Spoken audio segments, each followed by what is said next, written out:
معزز ناظرین السلام علیکم۔ آپ دیکھ رہے ہیں یوٹیوب چینل اردو اسپیشل۔ میں ہوں محمد حفیظ۔ ناظرین، آج کی اس ویڈیو میں ہم میر امن دہلوی اور اس کی مایہ ناز تصنیف باغ و بہار کا ذکر کرنے جا رہے ہیں۔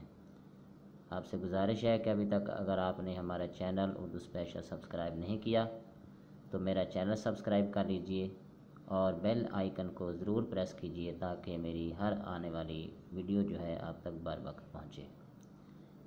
آپ سے گزارش ہے کہ اس ویڈیو کو شروع سے لے کر آخر تک ضرور دیکھیے۔ انشاءاللہ میر امن دہلوی اور ان کی مایہ ناز جو تصنیف ہے باغ و بہار کے متعلق انشاءاللہ بہت ساری نئی معلومات آپ کو سیکھنے کو ملیں گی۔ اب ہم چلتے ہیں ناظرین میر امن کے تعارف کی طرف۔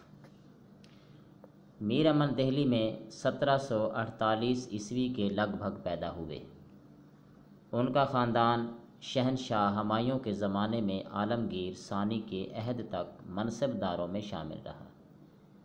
ان کے پاس اچھی خاصی جاگیر تھی، مگر سورج مل جاٹ نے ان کی جاگیر چھین لی۔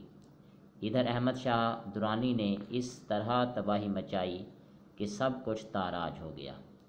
میر امن پر مصیبتوں کا پہاڑ ٹوٹ پڑا۔ وہ کسی طرح عظیم آباد پٹنہ پہنچے، وہاں کچھ برس قیام کیا مگر وہاں بھی حالات نے ساتھ نہیں دیا۔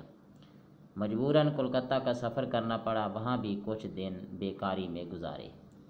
اس کے بعد نواب دلاور جنگ نے اپنے چھوٹے بھائی میر کاظم خان کی عطالقی پر مامور کر دیا۔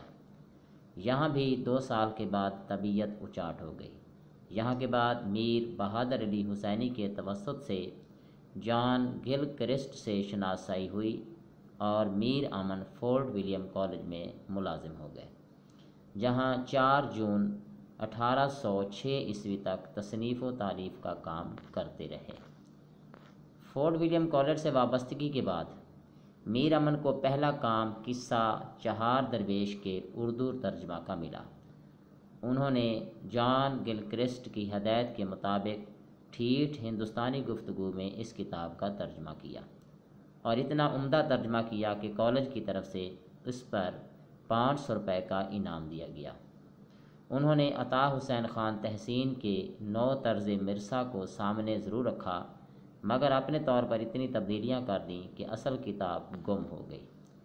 باغ و بہار میں 4 درویشوں کی سرگزشت ہے اور آزاد بخت اس کے مرکزی کردار ہیں۔ میر امن نے ترجمہ میں عربی فارسی سے گریز کر کے ہندوی کا استعمال کیا ہے، بلکہ دلی کی زبان استعمال کی ہے اور مروجہ قواعد سے بھی انحراف کیا ہے۔ یہی وجہ ہے کہ ناقدین نے باغ و بہار میں قواعد کی غلطیاں بھی نکالی ہیں اور یہ لکھا ہے کہ اس میں واحد جمع اور تذکیر و تانیث کا بھی خیال نہیں رکھا گیا ہے۔ اس کے باوجود باغ و بہار کی نثر نے بے مثال اور بے نظیر ہے۔ باغ و بہار کے علاوہ گنج خوبی بھی میر امن کی ترجمہ کی ہوئی کتاب ہے۔ ملا حسین وائز کاشوی کی اخلاق محسنی کا یہ ترجمہ ہے، مگر اسے باغ و بہار جیسی مقبولیت نصیب نہیں ہوئی۔ میر امن کے سوانحی حالات تذکروں میں نہیں ملتے، اس لیے ان کی تاریخ پیدائش کے بارے میں قطعیت کے ساتھ کچھ نہیں کہا جا سکتا۔ دیگر احوال بھی نہیں ملتے۔ کہا جاتا ہے کہ 1806 عیسوی میں میر امن کا انتقال ہو گیا۔